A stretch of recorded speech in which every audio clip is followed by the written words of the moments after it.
Welcome to 22 at the Lips. I'm your podcast host, Alexis Hardwick, and this is the podcast from EMS providers to EMS providers, healthcare providers, and anybody and everybody in between, whether you work in this field, whether you heard about it and you're interested, or you just so happen to stumble upon this journey. Thank you. Here we are today. Today I have a very different approach, more or less, to the EMS field and what people don't see as the inner workings of our job. Because, like I have many guests on here, paramedics, flight medics, nurses, anybody and everybody in between, we talk about the actual, like what we do on calls and why we do what we do and how it works and stories and experience, all this stuff. However, if you ask any healthcare provider in general, the worst part about it, what is the worst part about this job? I would say is the paperwork. It's the reports. It's the narrative and the events log and all of that stuff. And someone far more experienced in this aspect is here to talk about that today. His name is RJ Morrison, and he's done a lot of really, I would say, behind the scenes background stuff in this field. And we're going to talk about that, but he's also has the Code Green campaign, which I want to touch on. But RJ, I'm going to do a terrible job, so I'm going to let you have the floor, my guy. If you want to tell the people who you are, what you stand for, go ahead, my guy. It's all you. Sounds good. So, yeah, I do have a lot of random experience. I got into EMS in the early 2000s, becoming an EMT like everybody else, and got into dispatch for a period of time. And then I was like, you know what? I want to go play paramedic because I thought it was cooler. They got, brown pants and it's like $2 more an hour. So I went and became I won't say, back in my day when there was horses and carriages that brought us to calls, but, it was $2 more an hour. So I became a paramedic. I want to say it's like, I forget when, mid 2000s. And then I was a practitioner for ever a day, but I was still involved in management to a point. I was the safety officer for an organization for many years, and then the purchasing guy, and then and that was all on the East Coast. I'm originally from Boston, but now I've relocated with my family to Southern California for about 10 years now, where I went into more administrative roles, where I was a managing director, general manager, the janitor, the plumber, whatever else you wanted to call it at that point in time. But I haven't actually practiced in about 10 years. But I've tried to maintain it. I'm not good. I mean, thankfully, they pulled my ticket away from me a few years ago because Lord knows I shouldn't be in the back of an ambulance at any time now. But so, yeah, that's kind of my experience in a nutshell, in a sense. I'm now, I work for a software company, which is a complete change. But that is the segue to, part of what I've known how to do for so many years is, doing EPCRs and audit them and trying to get paid for them and those type of things. So, which was it's a good transition to go over to selling software for a period of time here.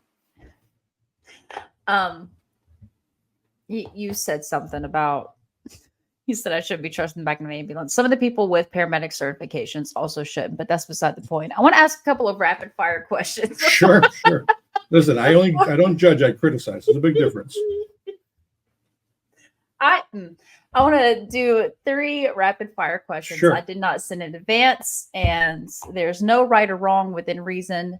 Question number 1, what is your favorite food? I'll answer that in 2. So in California, it's Mexican food. But on the East Coast, it's Chinese food and pizza. I have to say, if I get hate for this, but California pizza is horrible. I'm sorry. It is not good. No.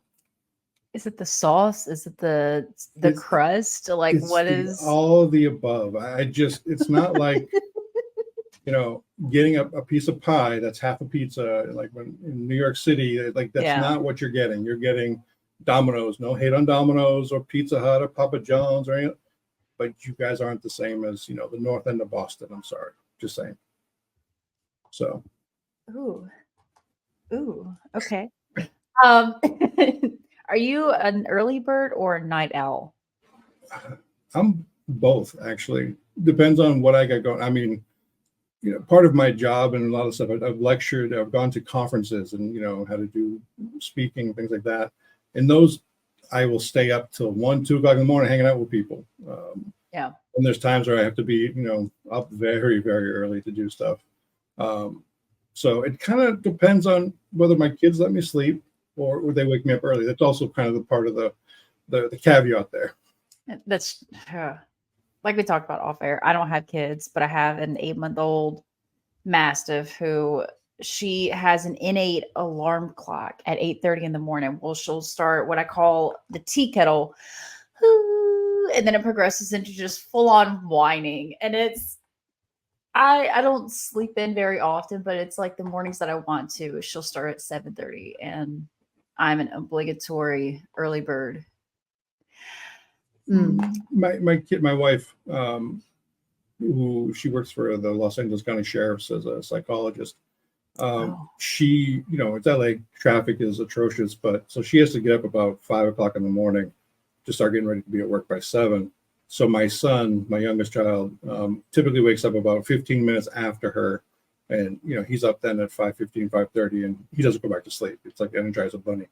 But yeah, that's the deciding alarm clock at my house is him. Oh. That's miserable. Ew. Yeah. If you could have any superpower, there's no limit. What you got? Superpower. We keep it very professional here. I love it. I'm trying to keep it, superpower. I don't know if it's a superpower, but the power of prediction, knowing what's going to happen next, just being able to see 5 steps ahead of what's going to happen. I would be really rich with lottery and, bets and stuff like that, Super Bowl championships. I'm just saying. But yeah,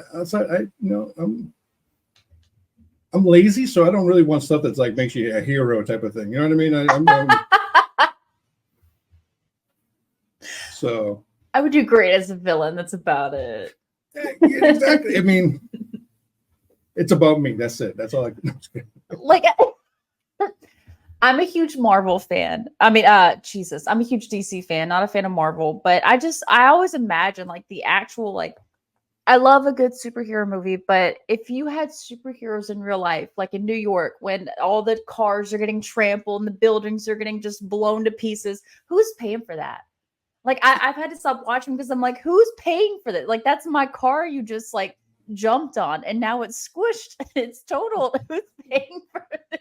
Yeah, this is an at-fault state, people. What happened? I don't know who did this. Yeah, this is all. I don't want to pay the deductible. That's the same thing in California. I mean, when I moved out here, I still had a plow truck. My truck, I used to have a Fisher plow on it when I moved out here, and I driving down. You make sure anytime you talk about highways in California, you have to put the prefix of the 5, the 18, whatever. I would want to, when I was driving home, just drop the blade down and just start pushing cars out of the way. That would be a superhero feat, and not worry about getting sued or right. Insurance claims. But yeah, that would definitely be one. I'm good with that. I'm just thinking of Superman's standing on the steps of City Hall, and people just walking up and be like, "Bro, you've destroyed my business." Anyway, that was the rabbit trail I went on this morning. Tell me about, before we segue into Sure. all things documentation within aspects. Tell me about Code Green, man. What is the Code Green campaign? What you do? What you got going on with that? Why'd you start it? So I was actually one of the my wife was actually one of the founders back in 2014. So in 2014, some of the founding members had a situation where one of the coworkers had completed suicide. And obviously it's talked about at the station and things like that. And then through conversations with a bunch of other people, they realized that there's other people that have had similar experiences, not necessarily EMS related, but other healthcare providers that, basically because of the job, excuse me, because of the job, circumstances as they are, and they sadly, they took their life. And because it's such a stigma, it's kind of, which is part and parcel with our industry, is that it's, old man says what to do, how it's going to work. Nobody talks about anything. I can remember way back when, if you so much as, shed a tear from a pediatric arrest, you're a wimp. Yeah. And you shouldn't be doing this if you can't handle that type of thing. So that stigma became part of their founding points. And, similar to, they code STEMI, all those other, analogies that we use when we, taking care of patients. They came up with the idea of using code green being mental health, and that it's an issue. So the original purpose was to allow providers to share their stories, because I think the total of, I want to say it's about 150,000 stories were submitted to us over the years as it relates to people that had, stories of people completing suicide and similar, close to type of thing. So it was just became an outlet for a lot of people. My wife was actually doing her dissertation back in 2014 to become a psychologist, and her dissertation, or doc project, depends on who you ask, was on the PTSD symptomatology for the EMS providers in real world assumptions. I probably screwed that up, so she's being mad.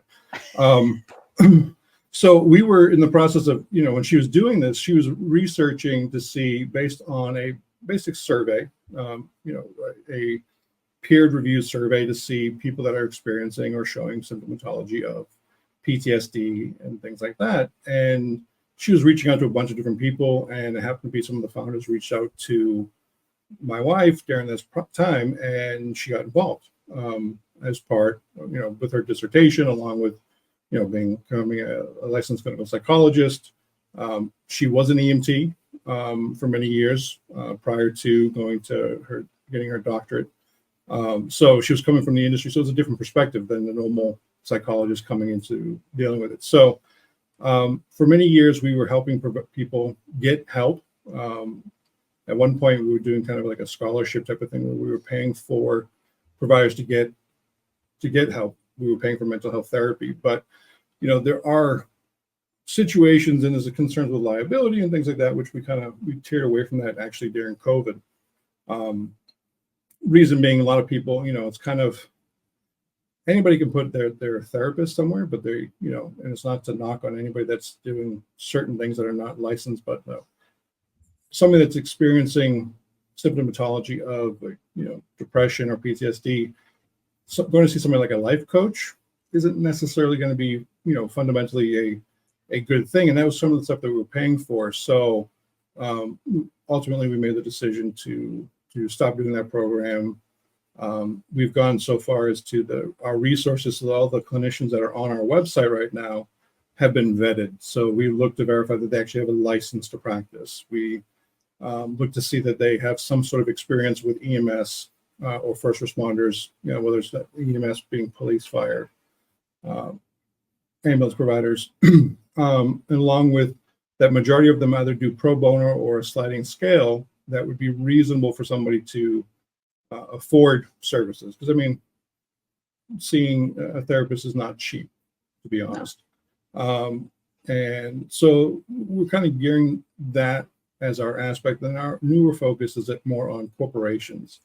So in the great state of California, I'm going to use them as an example. Mental health is a presumptive workers' comp issue, which means if, as a EMT, paramedic, dispatcher, what have you, if you go to start to see a mental health provider for something and they diagnose you with XYZ, say simple depression or anxiety. In California, if you actively work in the field, that becomes a workers' comp case automatically. So with that being said, we're now trying to focus on organizations to build mitigating factors. So are there ways to build a program within your organization to reduce potential risk? Are you going to eliminate risk? No. It's kind of like learning. We've all taken that class of, load, lift, and carries, how to properly, bend and lift, right? Nobody ever does it that way. That perfectly straight up and down, that doesn't work for us, right? You pick up a stair chair, you can't squat the way they want you to without getting kicked, between the thighs. Like, that's just not going to happen, right? Doing that intubation upside down in the back of a car, you're not going to be able to position your body properly. going with all the hero looks of, what EMS is. But I've used the Tomahawk method, bro. Right. Why don't you just stop? I digitally intubated. It was so much fun.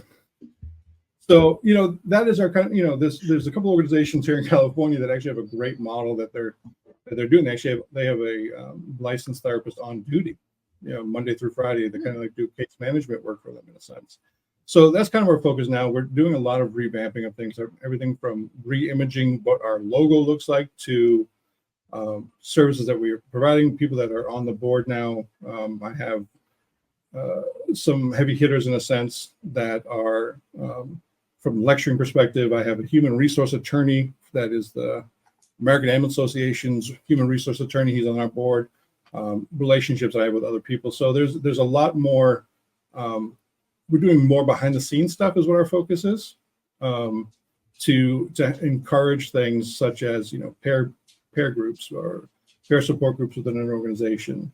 I would like to develop a program or finalize a program where we are going to find a way to do some sort of credentialing for mental health therapists. So I always use the analogy of, so a paramedic is a paramedic is a paramedic until you put them in a different spot, right? Mm-hmm. Yeah. So I would always say, take a New York City Fidney paramedic, drop him in the middle of Alaska to have him work a call. Theoretically, he could do it, right? I mean, we all kind of have the basic concept, but is he culturally competent to understand that he has a 4-hour commute now with that patient and how to maintain somebody for 4 hours? Not so much. No. It's the same thing with mental health. I can treat PTSD. Okay, great. Can you treat PTSD with something with a really dark humor, which is what most EMS providers have? That's the or if you speak another language, like I speak English. In my house, my wife happens to be Argentinian, so, and my kids and my in-laws mostly speak Spanish. So my Spanish is the gringo Spanish, which is absolutely atrocious, and I watch every word. But there's words that I've learned through them that are dialect-wise is competent for them. But I speak to somebody that is from Mexico, and I say something simple like "anana," which means pineapple, and they look at me like, they go, "You mean piña?" And that's how they say it in Mexico. So it's a matter. It's not the wrong word. Yeah. It both mean the same, but culturally, it's not immersed into how they say it. So. That's kind of one of the things that we're trying to get to. And there's many other, pies in the eye, ideas of things to do that someday if we had, $10 million and, unlimited resources, we'd do X, Y, Z. So right. That's us in a nutshell, I think. No, I think it's incredible because like you said, I think we've shifted as a profession from because you actually have human emotions, like you're not made for this job, like you said, to now it's, we have, at least where I work, and most places have it. They have employee assistant programs and hey, we have CISM after this call. If you need it, call us whenever. We have at our company, we have specific people that are designated for specific people that if something happens, you can call them, which is cool. But also, with our employee assistant program, we have so many, the company pays for your counseling, this, that, and the other. It's cool. However, I personally have to have this is just me, big proponent of mental health, but I have to have my own counselor just because I have a period where I have to get to know them. Mm-hmm. They have to be able to understand my sense of humor. My therapist now, he's really cool. Patrick, if you ever hear, I really appreciate you. But anyways, don't stay. But no, I'm just kidding.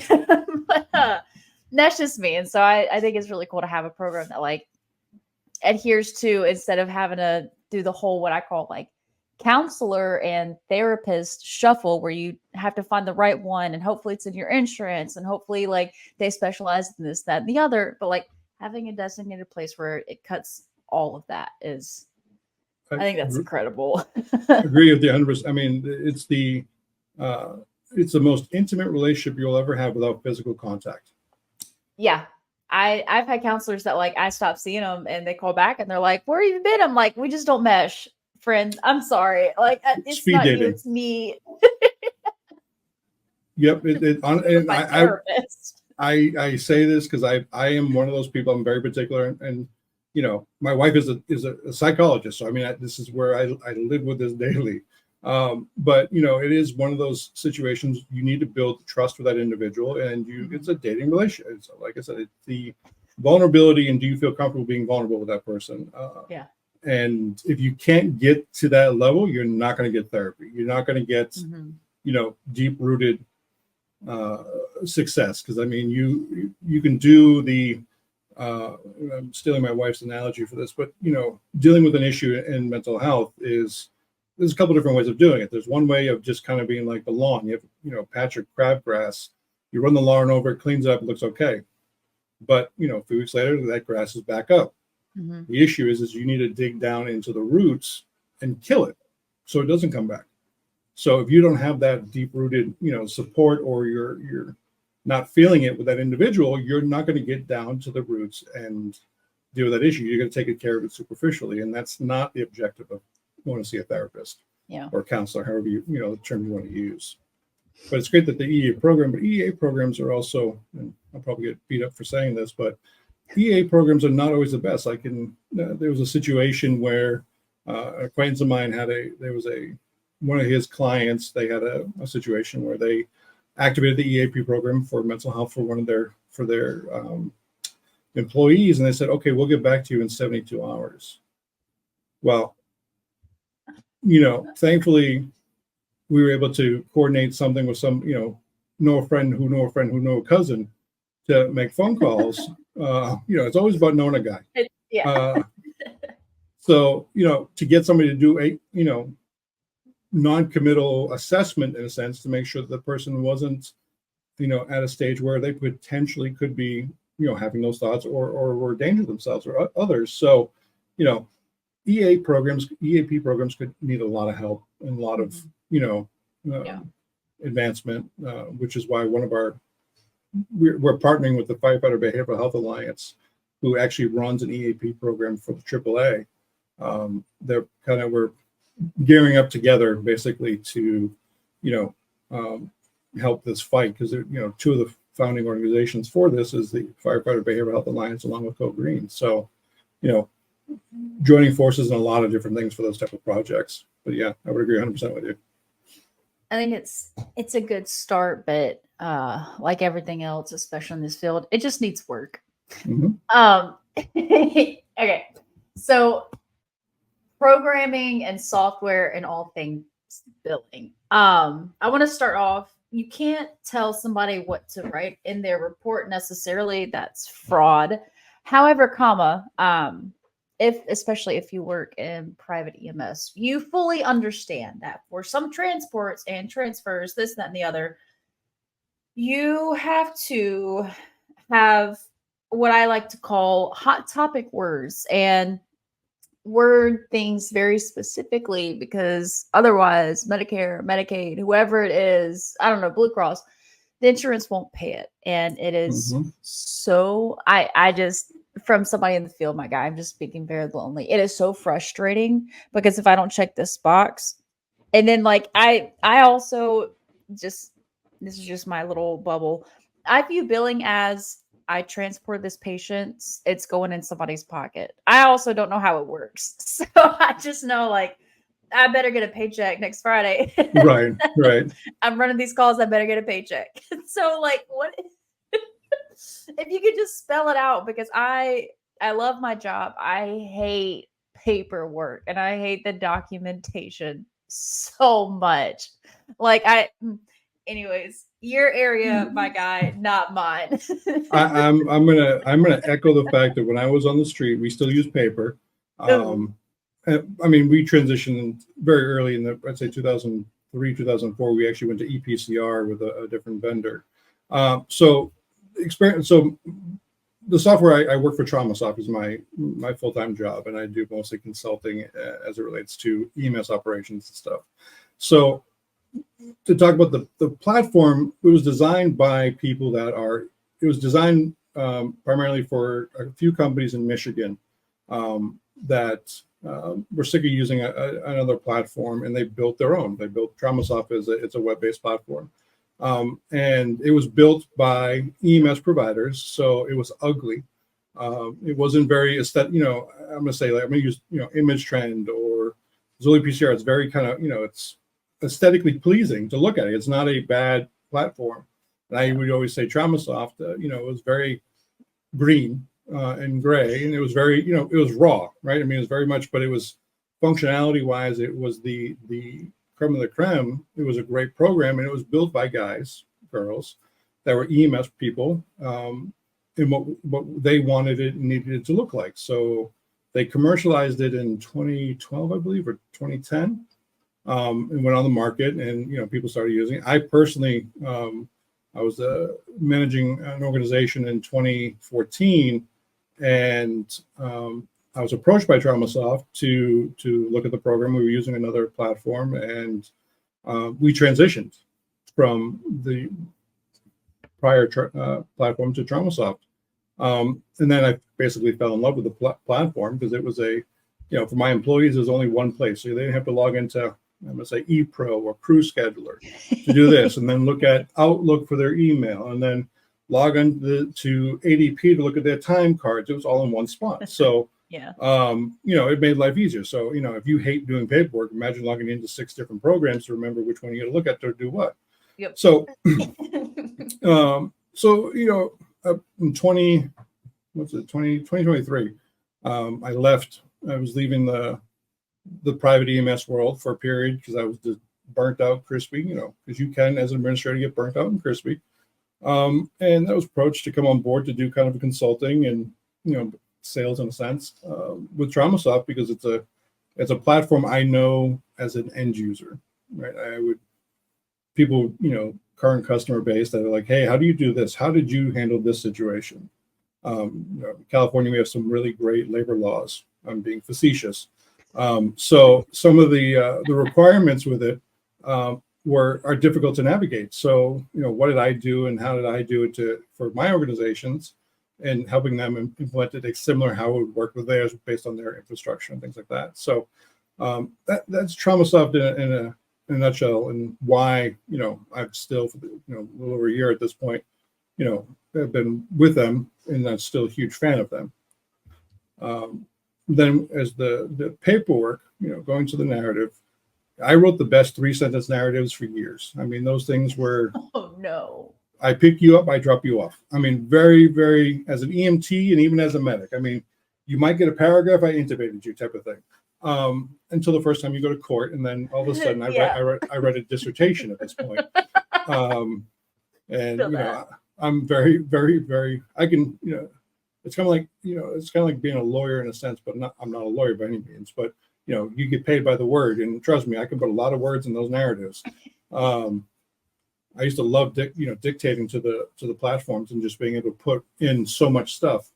But to the chagrin of most people, documentation, as much of it is as a pain in the what, it is a necessity for you to get that paycheck. Yeah.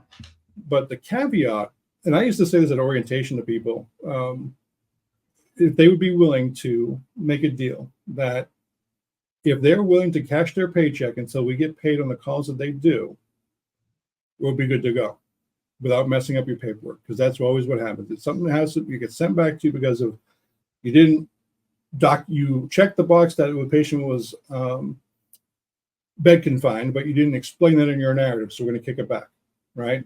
But you're going to go, well, I checked off the box. I said, yeah, but it's not in the narrative, right? And there's a reason why we would say that, because Medicare, now I'm going to talk about the MACs, which are the Medicare administrative companies, which are, so in California, we have Meridian, which is the company that oversees all the Medicare billing for our state. Every state has a MAC, some sort of corporation. So there's Palmetto, Meridian, there's a bunch of other ones that I don't remember, but Meridian is the one that I happen to know fairly well. And they will send back stuff, they'll deny claims and say, hey, this doesn't meet medical necessity. The patient wasn't bed confined. That's an example. And people are like, well, the box is checked. They're like, I don't care if a box, anybody can check a box, but can you explain it to me how that was actually the case? right? Because if doing interfacility transfer work, you get the PCS signed by the nurse or the doctors. They check a bunch of boxes and they sign off on it. But Medicare says most of the time, well, is the patient in that current state at the moment of transport, or was this filled out 10 days ago, type of thing. So that's why those type of things will get kicked back to people, is because it's like we need to have proof that it's actually the situation at the moment, not just a checkbox, which is annoying. And I hated it on my side when I used to do dialysis calls, and the nurse manager would be like, you didn't, this person, you need to do 17 stairs coming out, their total body lift, you have to use draw sheet, and it's like, are you serious? Where do you all already know this? But that assumption that we all have, like, obviously I did that, I did that, but it's not documented. It goes to that whole famous rule of like, if you didn't write it, you didn't do it, type of thing. So yes, I sympathize with everybody when they say documentation sucks.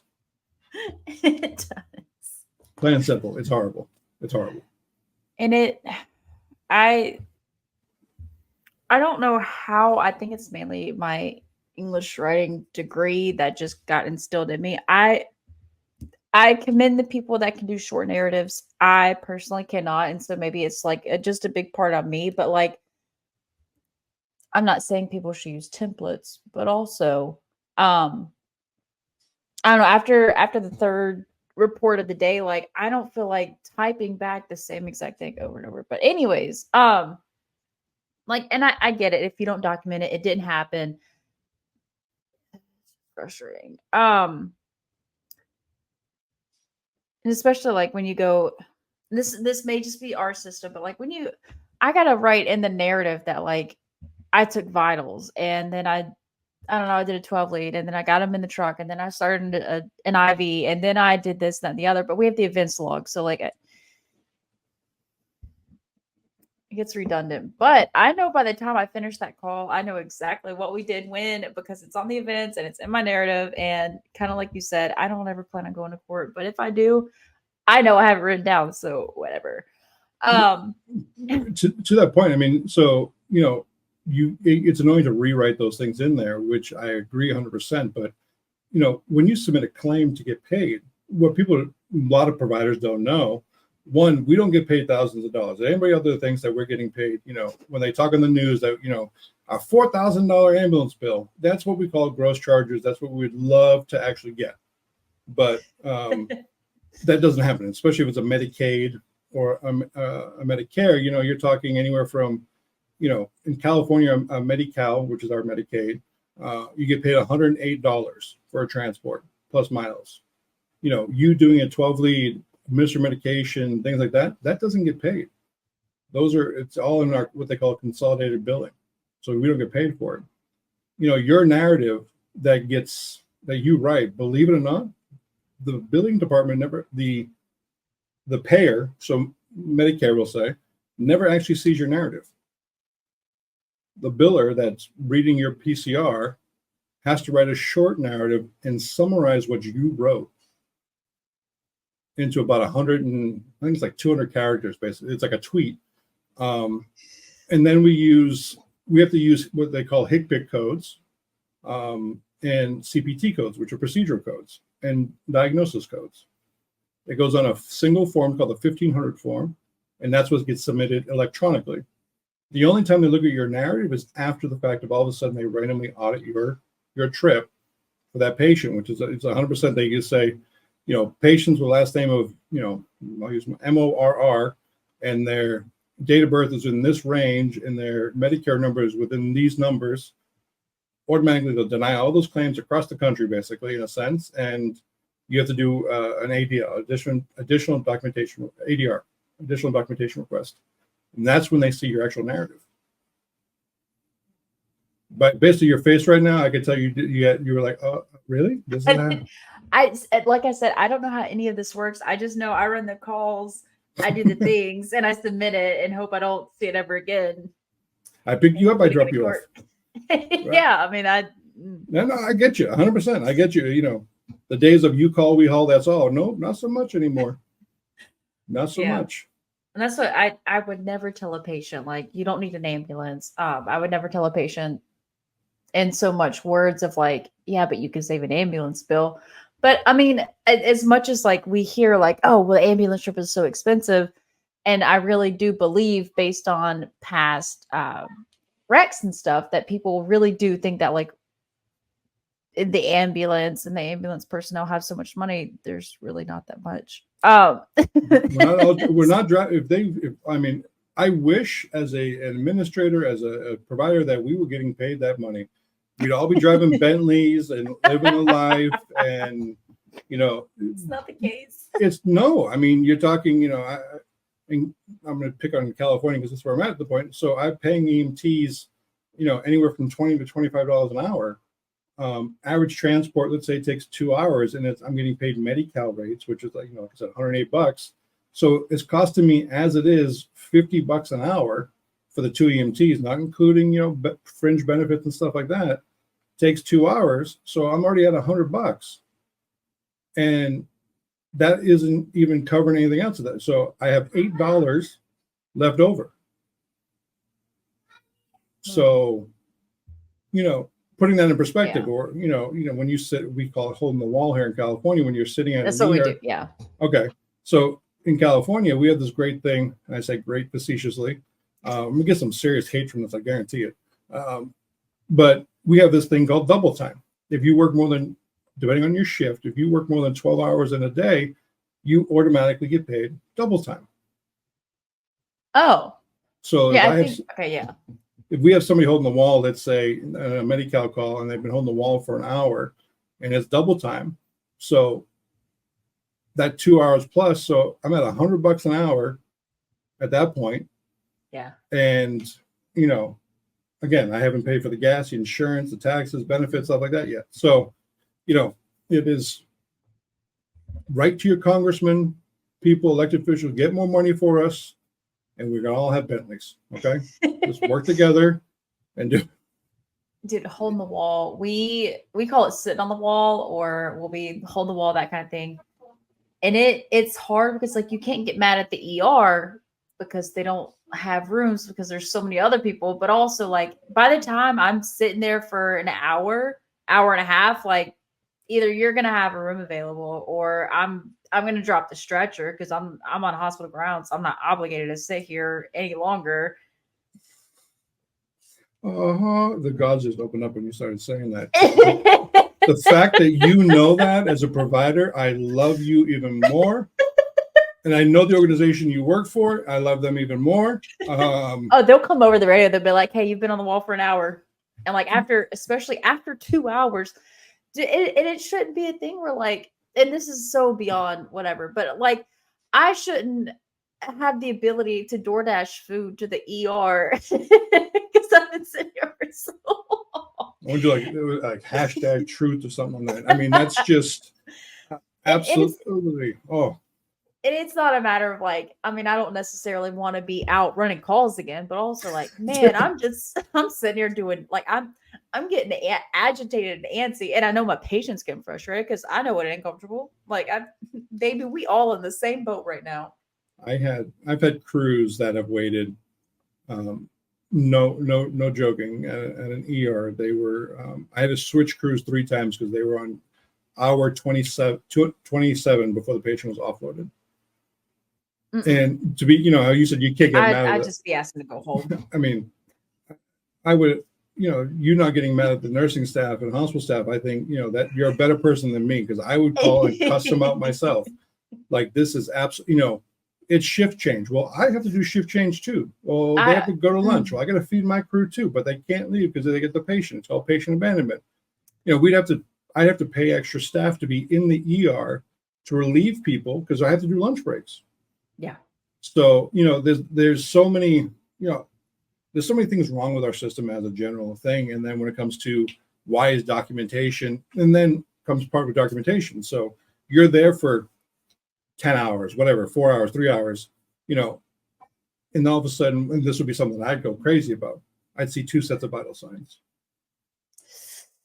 And it's like, wait a minute. Like, well, I didn't take it. I did it on the hospital's thing. I go, well, I get it, but you did it.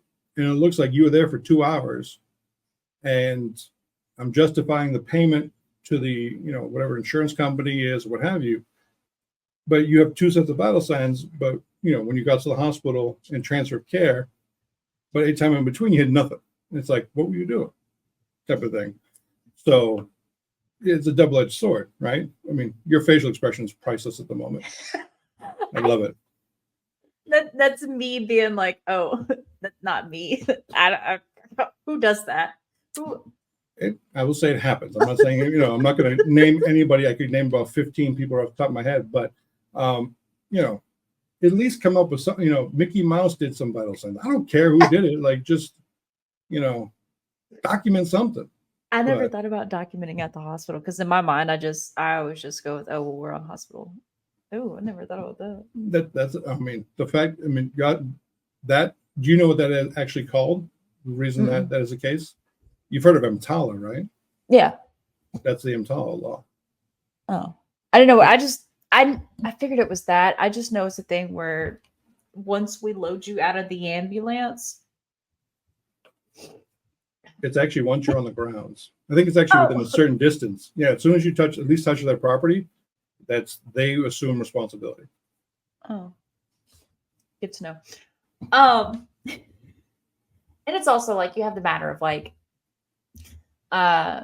you have your base level of like, if as the paramedic, I take the call, now it's ALS and the paramedic is riding in the back. And then you have the matter of like, well, if my partner takes it and she's in the back, I know we have like our base, like every mile is this much and every IV is this cost, this, that, and the other. And it's hard whenever like you want to, I don't want to look at my patient. And as I hear some agencies call them customers, that makes me sick, but that's not the point. You don't want to look as like, this is a dollar number, this is a dollar sign. And like, if we do this, then we get this money. But at the same time, like, man, it ain't free to run the ambulance. Like some people, I guess, like some patients like to imagine it's all free. It's not. You don't want to think like that, because then it's like, man, like I know this person, their insurance, they're already behind on medical bills. I don't know if they can pay this, but also like, man, I'm trying to get my paycheck too. Like Yeah. So, the respect, look, it is at the end of the day, in reality, the service that we provide to people is customer service, right? You're there to provide you're there to provide a service. Whether it's the dialysis transport or it's the, 911 call. We all know, we all assume when we got into EMS that we're going to be doing gunshots and traumas and all that fun stuff every day. Every call was like that. And then reality checked in, right? Then it's taking. Meemaw has a upset stomach. This is our 4th one this shift. Welcome to EMS. Right. Or it's your frequent flyers that I could tell you their DNR number still to this day of some of the patients that I've taken. I know your social better than mine. Truth. So, I knew your kids, your sister. I knew more stories about everything, which is why kind of at the same time, even though frequent flyers, we all hated them, especially like dialysis patients. We all used to complain about picking up a dialysis patient and writing the documentation. But, at the end of the day, those are the patients, to me, and I've always say that those are the sickest patients you're going to see. And those are the patients that truly and honestly need you to be at your best 3-4 times a week to take them so that they can live till tomorrow. Yeah. I've had patients that, just real quick, we're about to drop off this patient that we bring at the company I worked at. We bring her 3 times a week. We were the agency. We brought her. We're about to drop her off. And I'm like, man, I don't know. Ran a 12 lead. My girl's just straight for the first time ever, AFib RVR. So like, I understand. I get it. I've done this almost 4 years. The dialysis transfers, those patients, you know them by heart, this, that, and the other. But also like, man,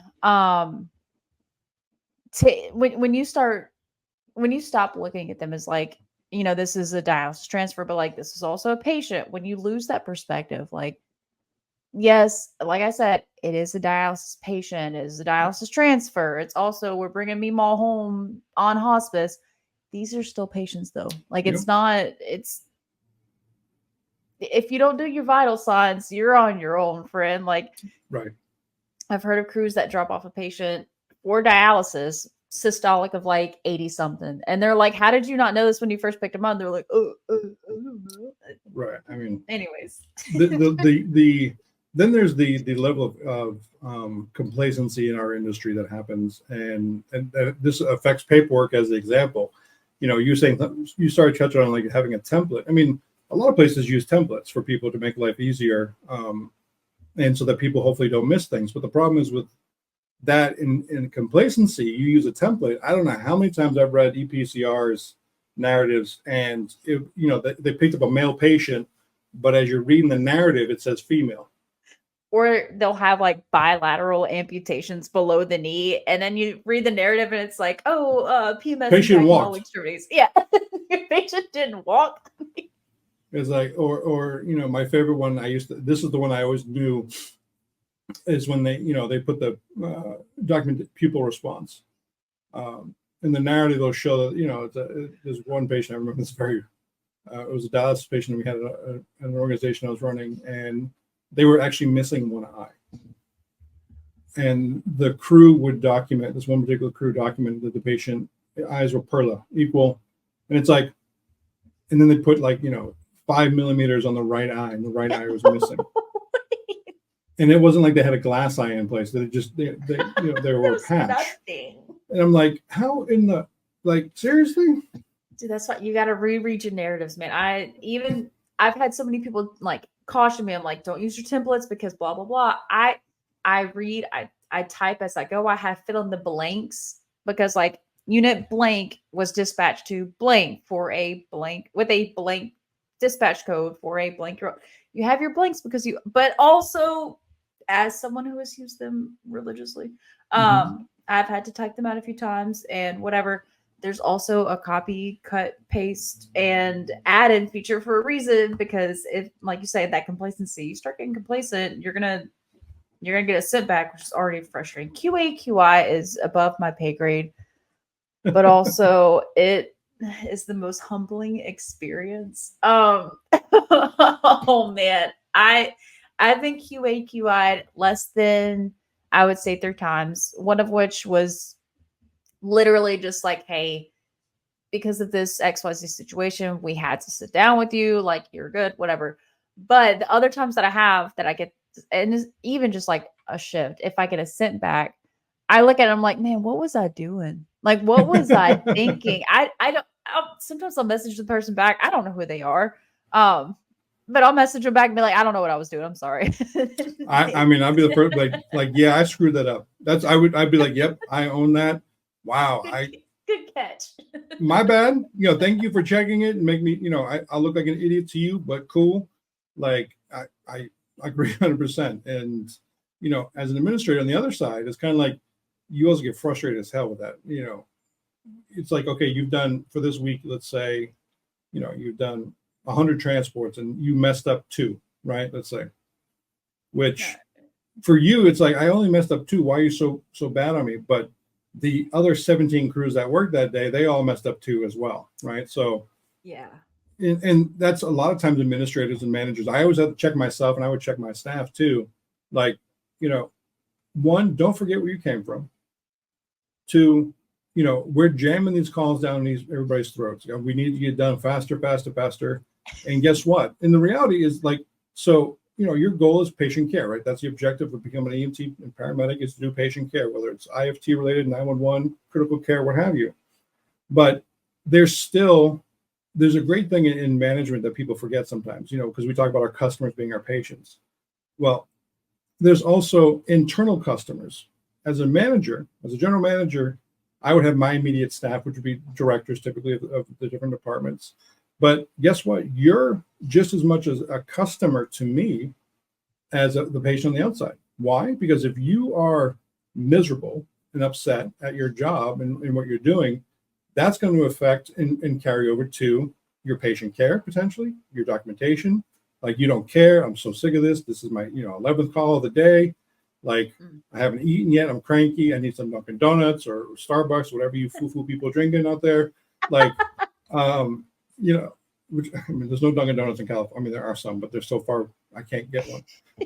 I want my Dunkin'. Sorry, I feel like Gronk for a second. But there's that part that people forget, and it's like it's frustrating as hell to get your EPCR kicked back to you because of something as what you would say, one of the ones like, okay, yeah, great, I really screwed this up, versus a kind of a small thing like, the male versus female, right?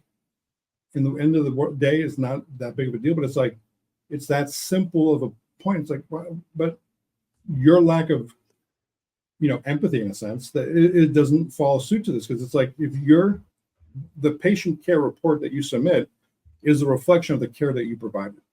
Mm-hmm. Like, if you don't put something as simple as, you don't change the sex of a narrative, it's just like, okay, so if you can't pay attention to that, how is the patient care actually done? Yeah. Which, absolutely. And that's the part of, there was a manager or owner, I should say, owner I worked for many, many, many years. And he kind of had a philosophy of, if you're going to be in an office and you're going to be yelling at people about doing stuff, you better not forget how it is. So he would make us all work shifts as managers. Whatever certification level you were, you had to maintain it, and you would go work the busiest truck that we had in our system. Why? So you don't forget when you're sitting there cussing somebody out about something. Mm-hmm.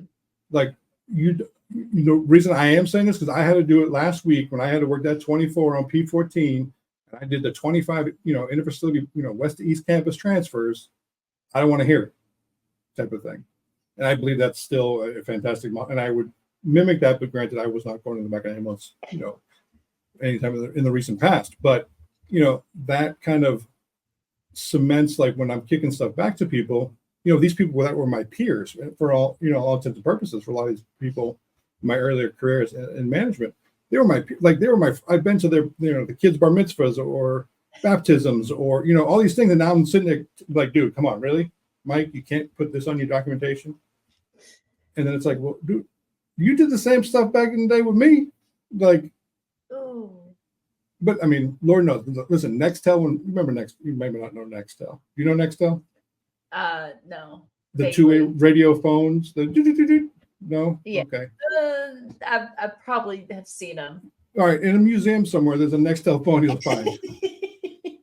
It's back when razors were the big thing. Okay. Yeah. Okay. I'm here. Yeah. So, two-way radios, you chirp it back and forth. And I remember a buddy of mine downloaded so many songs. I stole them from him. But one of them sounded like a tricorder from Star Trek. And we used to alert me, and I pretend I'm doing battle signs over something, going, okay, you're good. You're 120 over 62. All right. Like, we've all penciled them in. Mm-hmm. Anybody that says they don't is full of crap. Everybody. Really respirations, anyways. Like, come on. But don't. And that when you get caught is when you put odd numbers in. So anybody watching this, if you put odd numbers into your battle signs, you're wrong. You can't count. Unless you're doing it for a full 60 seconds. Okay. I was about to say, wait a second. I mean, but again, I'm going to call some hazing on that, because the 60 full seconds of counting somebody's respiration in the back of an ambulance. Come on now. I'm going to just give a little caveat for end-tidal nasal cannula. And one time I literally looked at my partner to say, because I don't want to count respirations. But anyways, okay, then document. Well, I will say this, that if you did that, make a notation that it is automation from some you got it from the monitor, you got it from a blood pressure cuff, like fair. A stand. Yeah. But if you're telling me you did this manually and you got 127 over 83, listen. You lie. Yeah. Anytime we show up in the volunteer firefighters, which I appreciate them beyond belief, and they're like, pumping up the blood pressure still. They're like 127 over. I'm like, all right. Thank you for nothing. I'm good. All right, guys. Appreciate it. Thank you very much. Carry my stuff outside. Okay. It's actually systolic of 104. So thank you. Yeah. No, I think that's a great point about, like, if you haven't done it, then, or like just staying actually in the field that you're supervising, because there are so many times and I'm not naming names, but especially our dispatchers and our supervisors, that I'm like, you have no clue. Like I've gotten off the phone one time and I was in trouble, not bad, but like I got disciplined for something that was beyond me. But I got off the phone. I'm like, you ain't been on a truck in how long? And you're going to tell me, like, I mean, I changed my attitude, cleaned it up. But also I was like, I don't understand where you get off on. So yeah, that would be nice. I mean, it's at the same part, and I will say, so I'm going to defend dispatchers for a minute, slightly, because, how many times you've been told, hey, I need you go directly to this call. You're doing IFT, go directly to this, no delays. We're already behind the 8 ball, and we're supposed to pick them at 1 o'clock, and it's now 3 o'clock, right? So we're 2 hours late. And I know you're walking in, and then the first thing you get is from the nurses, why are you guys late? What took you so long? And I know I've said this, and I'll be the first one to say I've said this, and I have people that are partners of mine that could vouch for it, because we got pulled into the blue chair, which is what we used to call the disciplinary chair, the blue chair. Yeah. But I don't know what you're talking about. I just got the call 15 minutes ago. I was about to say, it's usually I'm like, I just got this. I don't know. But, and that's part of the, as a dispatcher, when I was doing those things and I sent people on them, I would simply say to people, I call them like, dude, we've been 2 hours late. They're going to be, pardon the French, but bitching at you. Yeah. Like, be ready for it. But do me a favor, before you get there, go get a coffee. This is way back when everybody still smoked. Have a smoke before you go in, and whatever you can do. Like, because, okay. But at the same time, crews don't remember what dispatchers do, right? Sitting up in that room, getting that phone call, and, we ticked you off, so you call and complain. So again, going back to 20 crews later, everybody's calling in to complain about something, right? Yeah. So what we all need to do is just be kind to each other, in all honesty. We're going to show some love to each other. And remember, everybody's job at some point in time is going to suck. And collectively, we have to work cohesively to get things done right. And, everybody has to be happy and go home safe at the end of the day, right? That's the main goal. Yeah.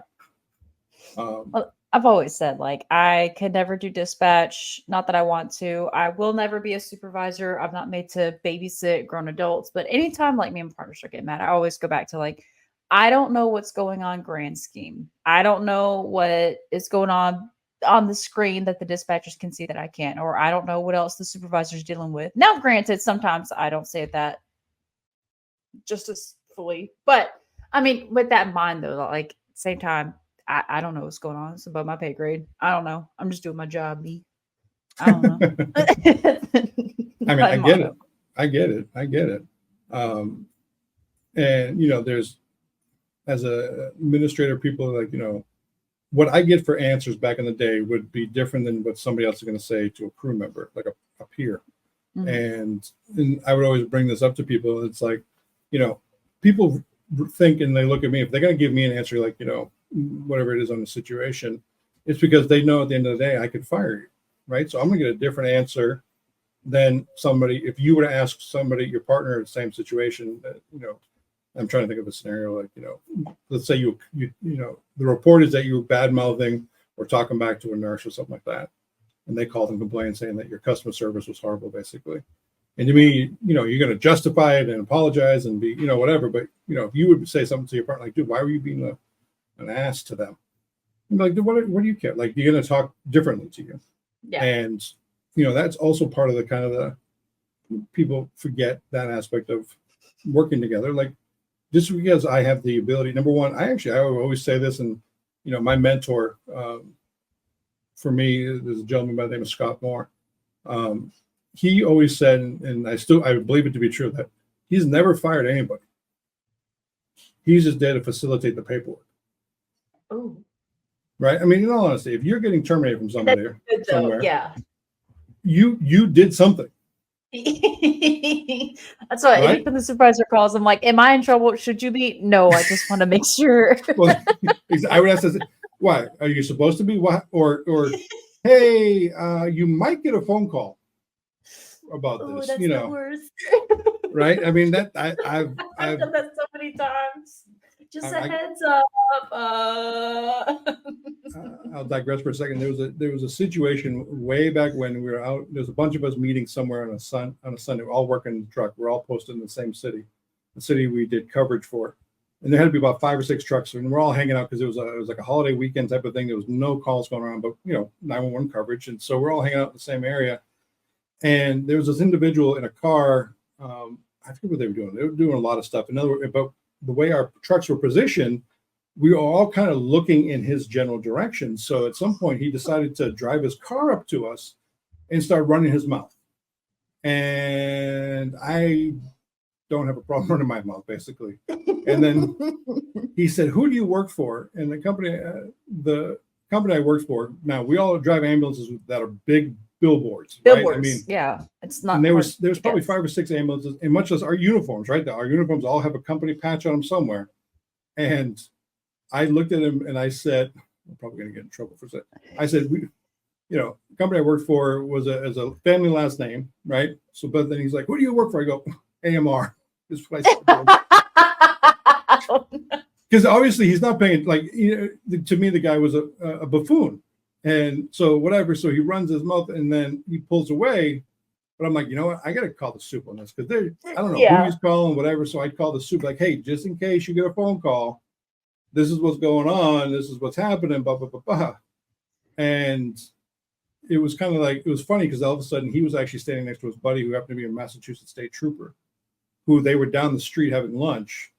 So the trooper and him came over to hang out. And the person, when he got on his phone, he made a phone call to his buddies to come back him up. And then the trooper decided to run a license plate and somebody had a warrant. It was kind of a funny situation, but karma. Exactly. Seriously.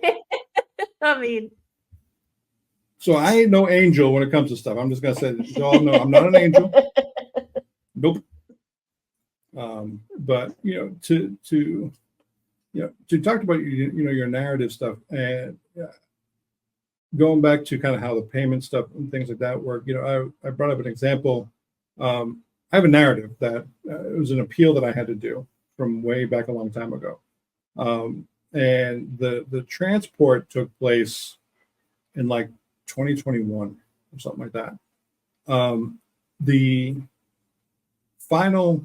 The closure of it, the appeal process, we finished the appeal in 2023. So over 2.5 years to get paid for this thing. And the narrative now is do you do chronological or do you do like a soap? We have the chart acronym, and I follow that, but also like depending on the call, depending on how things progress, I kind of move mine around a little bit.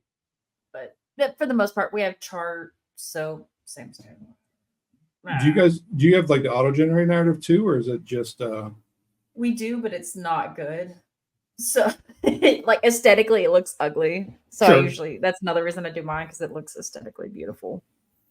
Right spacing, proper punctuation, grammar. That's the former English part of me, but I get it. And people that don't use commas in the right places and compound sentences, or I'm a grown adult. Like I can do better. Yeah. They put a semicolon in randomly. It's like, wait a minute, what are you trying to? Oh no, I get you. There's plenty of programs out there too that they can use. It's called Grammarly and all those other ones. But anyways, because I'm a old school. I did chronological, like from when I arrived on scene to when I dropped them off. That was my narrative style. But I wanted to, and it's up to you. But I have a narrative from a situation, and I want to see you as a provider, if you heard this narrative, to think that the transport was a necessary thing to do. Okay. As I read this narrative, it's going to be kind of, I'm going to have to stop myself to pull out identifying information here. So okay, I'm ready. If I mess it up, don't I apologize. So it was a BLS ambulance. So in California, I'll preface this. So this is out of California. In California, the CCT aspect, or using event-dependent patient, only in certain counties are paramedics allowed to use a ventilator, and it's only at certain settings. Which again, coming from Massachusetts, where as an EMT, they did more stuff than paramedics do out here, it feels like at times. So we'd have to use a respiratory therapist or a nurse to facilitate this type of transfer for somebody that was vent dependent. Okay. So it's basically like, this is the BLS narrative, and attachment is the RT's narrative. So it was a BLS ambulance, went to a SNF, and for those who don't know, SNF, skilled nursing facility. It was actually a long distance transport from kind of Northern California down here to Southern California. It was a 57-year-old male, GCS of 3, ANO to 0. Had left arm fistula, vent dependent, accompanied by a respiratory therapist. When the crew arrived, patient was supine, transitioned onto gurney, hooked up to permanent ventilator in the room before they transferred the vent over. Respiratory therapist proceeded to unhook ventilator in preparation for transfer to gurney. Tracheostomy tube was disconnected and moved to portable ventilator, O2 by RT. Patient then moved to the ambulance. That patient was then moved from bed to gurney via draw sheet safely by ambulance crew, taken to ambulance. Once inside the ambulance, patient was taken off gurney, oxygen, and moved to ambulance O2 tank at 3 liters. Vital signs remained stable throughout ambulance ride. Once arrived at destination, patient was safely taken out of ambulance, brought into receiving facility. Crew drew up bread access and facility, 30-minute delay.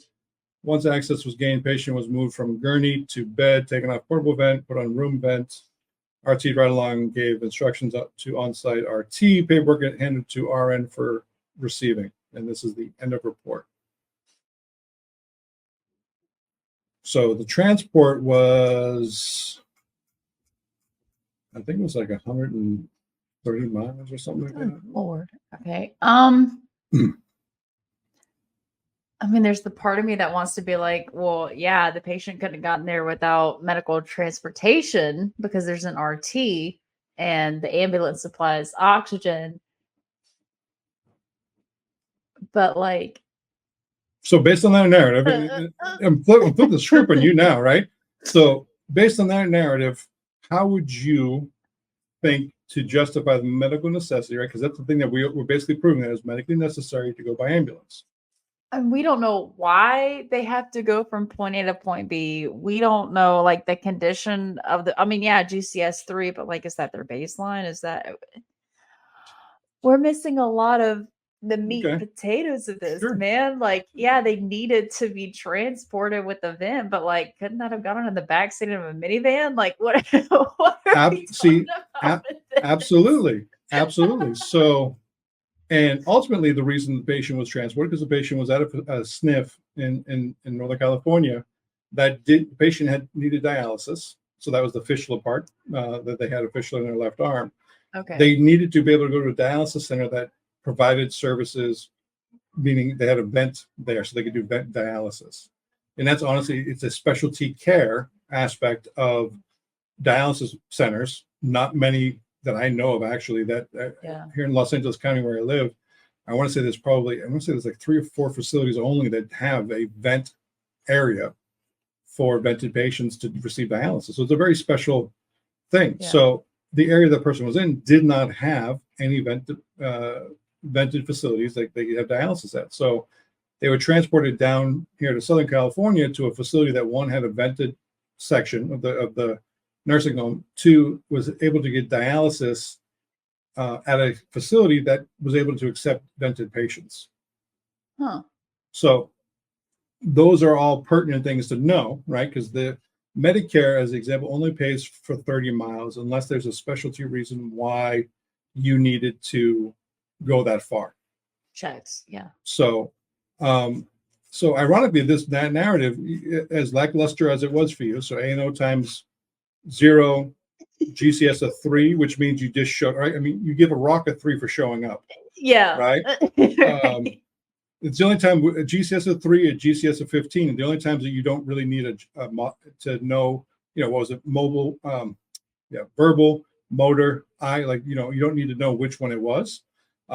So this particular trip actually ended up getting denied.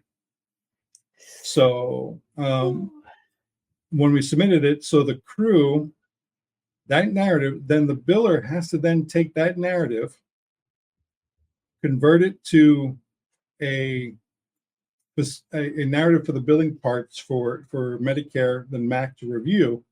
And they wrote, patient was transported to the closest, most appropriate facility. No facility in the patient's local area could accept admission due to the ventilator-dependent status and his needs for renal dialysis treatment. Does that make sense to you so far? Yeah. Okay.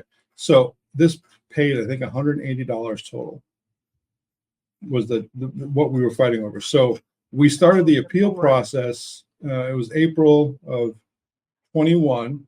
We started the appeal process, I want to say, because Medicare typically does it within 30 to 45 days, which if people don't know, when you submit your trip, we don't get paid tomorrow. We get paid, depending on the insurance provider, anywhere from 15 to 6 months later is when we actually get paid. Lord. Okay. So you have to, it's kind of like prepaying your rent and not living there yet type of thing. Yeah. So on the denial, we had to then start the appeal process. So that was in April, then July is when we started the appeal process. We went to QIC, which is a qualified independent contractor, which basically reviews what the Noridian, the MAC did.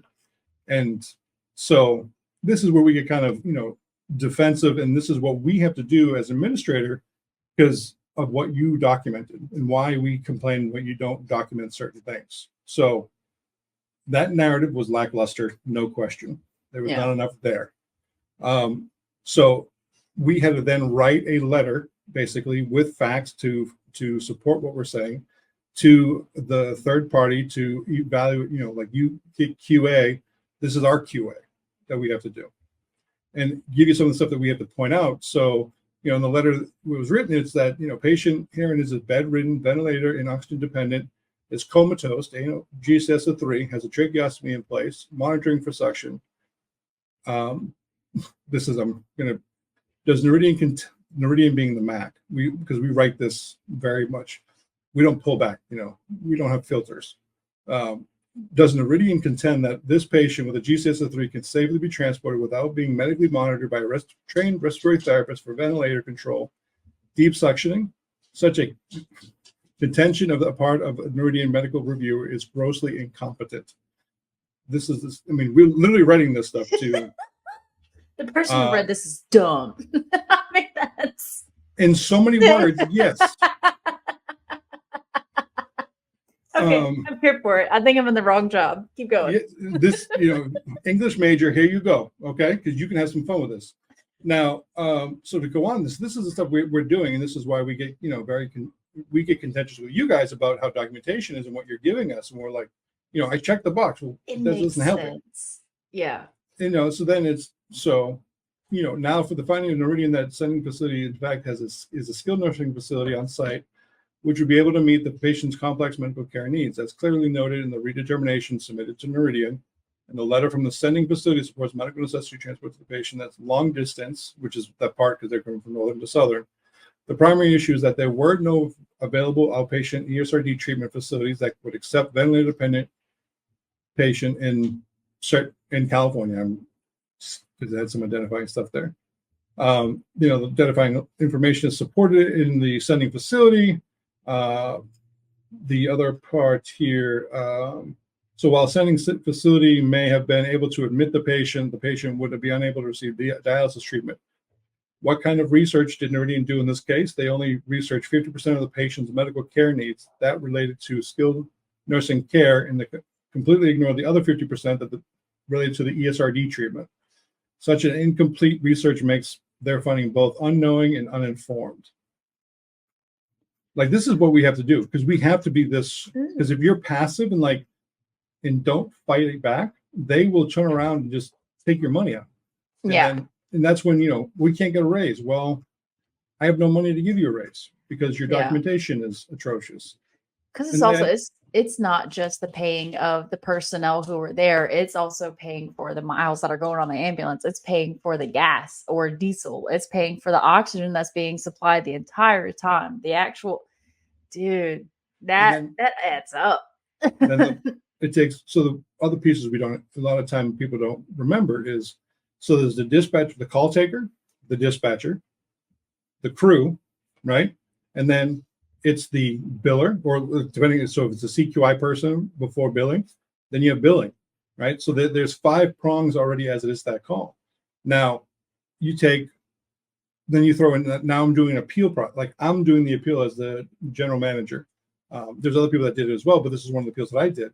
And my hourly rate will say, put a calculation to my salary to an hourly rate. So we're already, for that $180, we've already spent, 2x to get that $180. Now that I'm fighting for it, and then to get a letter, and this is the stuff that we get back from these different facilities, that the evaluators we send back, so kind of like your CQI. So the decision, this is the exact wording from the QIC that we got, that our medical staff reviewed the submitted documentation and the records in the beneficiary file according to the CMS internal only manual, which is what if people think, by the way, to you, is Medicare an insurance or something else? It's something else, because it's not just insurance, man. This field has shown me that it's not just you're insured or not. There's so much else. So what a lot of people don't realize is Medicare and Medicaid is actually not an insurance company at all. It's not even insurance, period. It's actually a law. Oh, okay. Believe it or not, it is 100%. It's a law which gives you the beneficiary. That's what we say beneficiary is, because this is the benefit of what money you've paid into Medicare from your paycheck, and this is the basically the payback in a sense, right? So it's actually not even an insurance company; it's a law, which is why this is why it gets so contentious, because it's exactly wording like the manual. It says the Internet Only Manual, the IOM. The publication is the law and how it's defined, and what is it defines what a ambulance is, what an EMT is, what a response time is, what is a qualified medical decision, what is a authorized code. So that's why we have to be so very specific, because you have to meet the criteria of what the law is in order to get paid. Okay. It's just so think about it as if you ever been to court or and you're contesting a ticket. And let's say you're going downhill, and the officer, and the speed limit was 30. The officer got you on the downgrade at 33 miles an hour. Well, most states have laws that say you can't, do radar enforcement on a downhill, because you have inertia, right? So because of that, you have things that you have to, that officer has to prove, like the burden of proof is on the state to prove their case that what its fact is took place. And you as the defendant don't have to do anything, right? It's the state's job to defend the case. The same thing here, but it's in the opposite. The state's saying, Medicare is saying, well, the federal government is saying, it doesn't mean medical necessity. So now it's my job, my responsibility 100% to prove them wrong and prove that it is medically necessary. And there's only so much that as an administrator I can prove with what I get for documentation. And I can tell you there's been many claims that I've gotten and denied, and I've gone back and looked at the paperwork and been like, yep, I ain't going to try to appeal this. Why? Because there's nothing there. Oh. Like, it's like I pick them up, I drop them down. Like, that is literally what the narrative is saying. And it's like, but I happen to know that patient, because let's say it's a frequent flyer, like a dialysis patient. It's like, I know that patient's medical history is expansive. Mm-hmm. Like, there's no reason why you only wrote this small narrative. And then we have to go, then we go, what? I have to eat this now. Now I would go back to say, okay, would you be okay? So, excuse me, if I just lost $180 on a transport, you and your partner did, okay, both of you have to pay me $90. Oh. And by the way, the final determination is 2 years later. Because that's when you finally get to the ALJ, the administrative law judge, where they hear the case and make a determination. It's 2 years later. So, like, do you remember like the call you did 2 years ago, and we said XYZ to you? You'd be like, sure. No. Exactly right. what are you gonna say? You're gonna say, let me see the narrative, right? Yeah. Because you have no recall memory of that, right? And then you look at it and be like, wow, this, and then you look at it yourself and go, wow, that was bad. You go, yeah, okay, so you owe me $90 for it because I lost on it. You'd be like, You got the wrongest one. you can pound sand in the corner somewhere because you ain't getting nothing. Yeah. Right. I mean, so that's why administrators, are so hard on crews about getting documentation, because we have to validate, we have to prove to Noridian, CMS, the federal government, even insurance like Blue Cross Blue Shield, Anthem, Optum, you name any insurance, because they go under the guise of the laws from CMS that say this is what is medically necessary for an ambulance to justify it. Just like I'm sure you've done nursing home to ER for a J-tube placement. Yeah. Or G-tube blockage or something like that. They pulled their peg tube out that time today. Yeah. So they've now put, there's actually, ironically, if an ambulance company takes somebody, and this is not true everywhere, but some places I'll say, that if you were to put the HCPCS codes as it relates to, the CPT codes, as to the medical complaint is a J-tube replacement from a sniff to an ER, that provider will probably deny it because it's under what they call consolidated billing for the sniff, because it's a SNF's responsibility to make sure that stays in place. Oh. Which is why then it's like kind of like, well, it's just a J-tube element. So is there anything else? And I've done this. Was there anything else with that person why they were sending them over other than J-tube? Were they going for an H&H, right? Were they anemic before and now we're seeing their levels? Are they septic? Are they, aside from that J-tube, is there something else? They'd be like, nope. Like, okay, great. Well, I'm going to now go to the nursing home and get them to pay, which they never do. No, they won't. Or I'm sure you've pulled up and gone to transport and been like, you are doing a backflip onto my stretcher, my gurney, whatever you want to call it. You don't need an ambulance. In our heads, we've all said this. I don't know how many times. And taking that perspective, I would force my crews that if we get called to a facility in which that's the case, I wanted my crews to then tell the nurse, I'm sorry, this isn't medically necessary. Why do they need an ambulance? Well, you're contracted with us. Okay. So then they would call the office and the office would say, okay, if they accept if they take financial responsibility, do the transport. If not, see you later. Because they had to get to that point because it was these facilities were, putting us next to, I'm going to ask another question to you because this is more like, I'm sorry, I'm flipping the script on you. So this is not my talk. Have it. So where do you think EMS providers fall in the provider category? What you mean? So are we in the same category as doctors, nurses, radiology techs? Where do you think we fall on the hierarchy there? On the hierarchy, I would say right under nurses. And maybe I'm going to get flack for this, but like,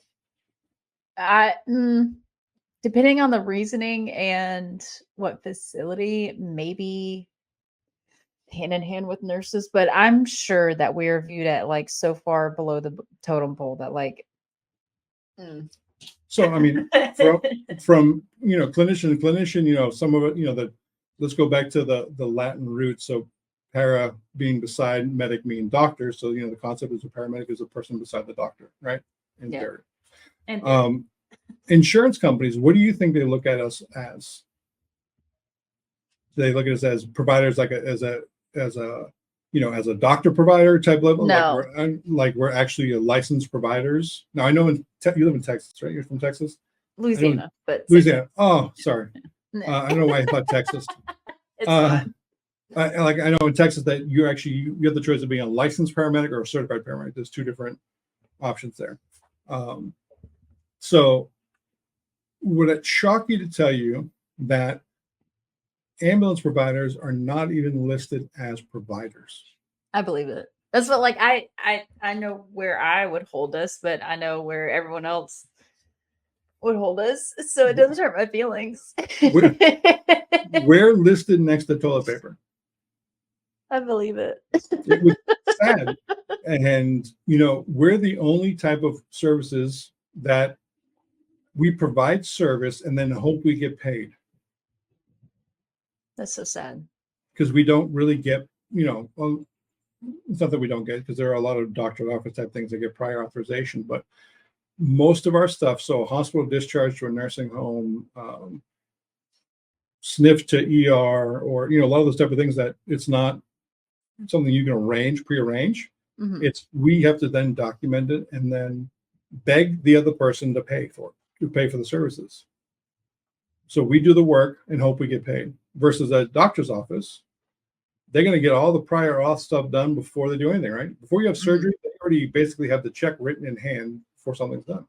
So, that's the goes back to the why we're so tough on people about documentation.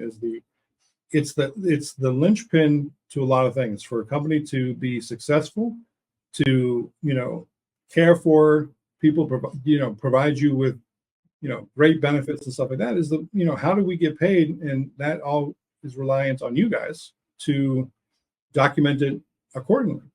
No. And truthfully. I mean, and Lord knows I've seen people that are like, I've seen, heard, not personally ever done, but I've heard other companies, coach people into saying, are you sure they didn't have this as well? Mm-hmm. Or, without, as you said in the beginning, like, not tell them what to write, but to write things. And it's unfortunate. And there's a lot of bad apples out there. I mean, you could look at the OIG's list of, cases where people, ambulance providers have to pay back millions of dollars of stuff because they did things fraudulently. Mm-hmm. Or in cohesion with like an ambulance with a hospital. But, documentation is ultimately the factor of, is your paycheck going to clear next week? Yeah. And it sucks, but like, I mean, that's a big part of it, is that like, whenever people are like, oh, well, in the last time at my job, I'm like, it's fine, but if you really want to do this, like, the documentation sucks, but you have to do it. I mean, there's a reason why at your orientations they spend so much time harping on your documentation, because like, man, I'm just trying to get paid too. Like, right. And then, and like Traumasoft's platform, which, I'm going to talk about this for a sec. We briefly touched on the fact of doing like auto-generated narrative. We have in our platform, we have 2 options for narratives. I'm sorry, correction, 3 options. You generate the narrative yourself, period, and a story. And then you have the option of we have a feature for auto-generated narrative. And within that, we have 2 different types of narratives. There's a generic, which basically means whoever built the template for that EPCR says, these are all the fields that I want in the narrative. And it writes that narrative based on all those values, and, everything's happy, hunky-dory. Or we also have a format called DRAT, DRAATT, which, God, I forget what that acronym actually stands for. Oh, goodness. So like, goodness. disposition, treatment, assessment. There's so many acronyms for so many types. It's it stands for dispatch, response, arrival, assessment, and transport. Okay. So treatment / transport. So it almost does kind of like a chronological thing. But the way our platform works is that also you still have other things. So we have preset fields those fields will go automatically into those spots, the fill in the blanks, so to speak. But then you have the ability to add additional fields that are within the documentation, but you've set them to be included in the narrative, the auto-generated narrative, and they're also a mandatory field, so you have to put an answer in there. Which is also why a lot of times when you're doing your documentation, there's like, why is this a requirement? Why is this a requirement? It's because of all these things that Medicare, as the kind of the standard being, dictates that these are the information that we need at minimum in order to pay this claim, to validate it to being a medically necessary. So with the DRAT and having those additional fields, it's all there. And then once an auto narrative is put in, the next part is that it's open text. So it's there so you can go in and edit whatever you want. Now, I know there's some other providers out there that if you use auto narrative, you can't change it. Ours is not that, it's open field that you can put whatever you want in there. If you did it and then you're like, okay, grammar police came in and I want to add a couple commas in there, or, indentation and stuff like that, you can do that. I mean, it's because it's just an open text field to add everything you want. And then it just, at the end of the day, it makes your life easier to get past pushing all those buttons and rewriting it, as you were saying. Like, if I built an ALS template and I said, all right, if you do use a monitor and you do a 12 lead, there's on the back end and the administrative side, you can put in what we call them conditional requirements. So if you have this checked off, you must have answers for XYZ. So, if the patient's ANO times 3, correction, GCS of 3, but you have ANO times 4, it's going to flag and be like, dude, you can't have that. Yeah. Right. So same thing. It's like, okay, if you did a 12 lead, or let's say you attach the monitor, patient had chest pain, and you don't put an intervention that you did a 12 lead. And let's say, I'm hoping that you did do a 12 lead. Yeah. Fingers crossed. Fingers crossed. But, it's going to say, okay, well, you don't have your 12 lead intervention in place. Based on your protocols, you're supposed to have a 12 lead. And, the nice thing with our platform is that stuff is like built in, and it's from people like myself that have complained about this. Like, why can't I do this with other providers that I've used? Or, I have to pay a huge amount of money to get them to make a modification, where the Traumasoft, the platform that I've used and I work for, we give you the ability to do it on your own. You go in all day long and change, you put however you want settings to be, which was going to cause you, and I would do it to save my crew's butts, because it's going to say, hey, did you do a 12 lead? And you're like, oh crap, I did, but let me make sure I upload it. Yeah. And attach it, right? Because that's also another thing. Like, you can say you did it, but did you actually do it? So, this stuff is painful. It's tedious, but it's a necessity that everybody has to have. We all have the same problem at the end of the day. We need your documentation to get paid. Yeah. And then our program has like before you actually like submit your ticket, it gives you all these little like yellow flags and red flags of like, you can't submit it unless you have this done filled out, which is cool. But also, like, sometimes I got to go beyond just the yellow flags to fill out a little bit extra. So I always tell my partner, she's like trying to get through them and stuff like that. I'm like, hold on, like, double check first, because I'm also the one that, like, I'll just look at a yellow flag and I'm like, I can still submit it without it. I don't need it. And then a week later, I'm like, oh, dadgummit, man. Like, I done been found out. we do that. We do that too, but we actually do it. So there's a thing called the schema and the schematron, or, it's IT. As I tell people, I work for a technology company, but I can spell IT, but doesn't mean I know what I'm doing. So we have and it's something that we do that no other platform does, is we put all of those requirements in face front. In other words, we put it in so that when you're trying to complete your EPCR, every requirement that is actual a necessity that is required to be able to submit, by whether it's NEMSIS data, or if it's, in California, it's by county, and sometimes that they have certain data points. You see that in the very beginning, that these are required fields based on certain things. And same thing along with, like, if you check certain boxes, if you do, okay, this is a patient refusal, let's say, and you're only using one type of documentation, it's a patient refusal, it then goes back and says, okay, all those other requirements that you thought you needed, like all those yellows and stuff, disappear because they're not required. Yeah. And it just makes life easy. In all honesty, you can just go to the last page, is what some people would do. Go to the very last page and click on where all the required fields are, and start going through each one and get your narrative done. That's smart. Okay. I'm not encouraging people to do this. No, don't do that. I'm just saying, work smarter, not harder, right? I mean, that's our philosophy in life. That's why I got fluffy. I was going to say, that's why I do my documentations last. but I don't have no late tickets, so whatever. There you go. There you go. No, there's a lot of part of like again, just the whole aspect of like, man, I don't get it. I just know it's important. And then sitting down and actually understanding the why makes a lot more sense. And there's a lot more to it. I mean, very frankly, there's people that are 10 times smarter than me in this field, and there's some experts at it. And I've taken, so the organization PWW, Page Wolf, Werfel and Werfberg, yeah, and PWW, they do one of the largest EMS law firms in the country, well-known individuals. They started doing courses and certifications for, they have a course called Certified Ambulance Coder. They have a Certified Ambulance Compliance Officer, Privacy Officer. They have one that's for Ambulance Documentation Specialist.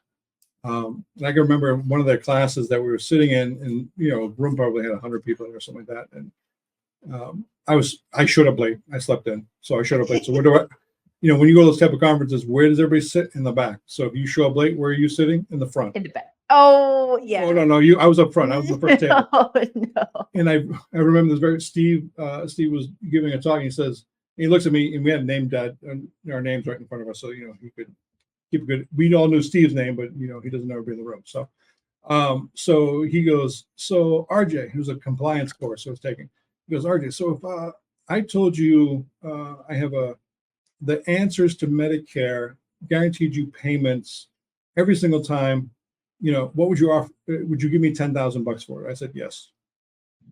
Why? Because we would all love, and it's we're in a compliance course, so no, I would not bribe somebody to give me a book that would guarantee me payments. But the point is like, we don't, even though there's rules that I could talk about all day long, and there's, like I said, there's people that are 10 times better experts than I am. Those rules are kind of just that situation, because that if it was ever evolving thing, even though it's kind of black and white because it's law, you don't know the who, what, when, how, why, and why they're going to do certain things. And we know you may or may not get a letter from your MAC saying, hey, we want additional documentation on this, or we're going to pull back, we're going to recoup the money. So they go directly into your bank account and pull out that money. Or they withhold the money from any other future payments so they get their money. Like, we all know the federal government gets their money, right? Yeah. One way or another, they're getting their money. So, that is, we could, if I knew the answers to give you guaranteed, you write this in your narrative, we're guaranteed to get paid, I would be a bazillionaire. Yeah. If that was possible, because there's no way to actually know whether or not it is or is not going to. And it's unfortunate, but that's what we're faced with. Yeah. My God, do you have anything else you want to add? Any tips, tricks, any pointers, anything? Don't stay in this business if you're trying to get rich. I mean, yeah. I will say, to go to kind of like the beginning part of what we always did is our goal is to take care of people, right? Provide care to somebody in their dire need. Remember, one, it's not your emergency. Number two, if you are broken, you can't go help people. You need to take care of yourself, make sure you're healthy. I mean, I'm 42. I've just had my neck fused. I had my back fused because of, I thought I was invincible in my 20s and, doing this job and things like that. So just take care of oneself. And that means mentally too. Just saying. Absolutely. Absolutely. Well, my God, that's all you got. That's all I got. Thank you for coming on. No, my pleasure. My pleasure. Lot more about a whole lot more than me. I've gone from like, anytime I submit a report, it goes to somebody that's like sitting in a cubicle 9 to 5, has no personality, and they just want to nitpick. Now it all makes sense. So thank you, because it's a whole world I didn't know existed outside of, I just submit a report and eventually I get a paycheck. I mean, there you go. Eventually. Oh, every other Friday I'm going to get a paycheck. Right. I mean, And I'm sure I get some hate from this too. But you said that, and that's not like, okay, see, that's why, that's where I'm in this position, you're in that position. Don't argue with me. Was it you show a 12 lead to 3 cardiologists and 3 how many answers you get? Oh yeah. Yeah. Same thing with paramedic, right?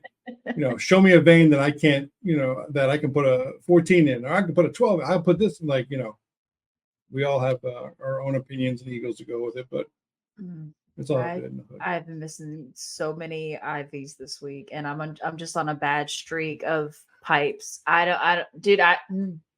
Yesterday last shift was painful. Like literally, like my partner standing over my shoulder. She's like, I don't understand this. I'm like, me either. So I get that. It hurts. I don't miss. I remember those days of like I couldn't hit the broadside of a barn with somebody holding it still, and it was already there. Like, I could not for the life of me stick anybody. But then there was days that I was, I'm getting lines that I don't know how I got, but I know I got it. I got a 24, gauge in a pediatric's foot. Like, how the heck did I get that vein? But I got it. Right?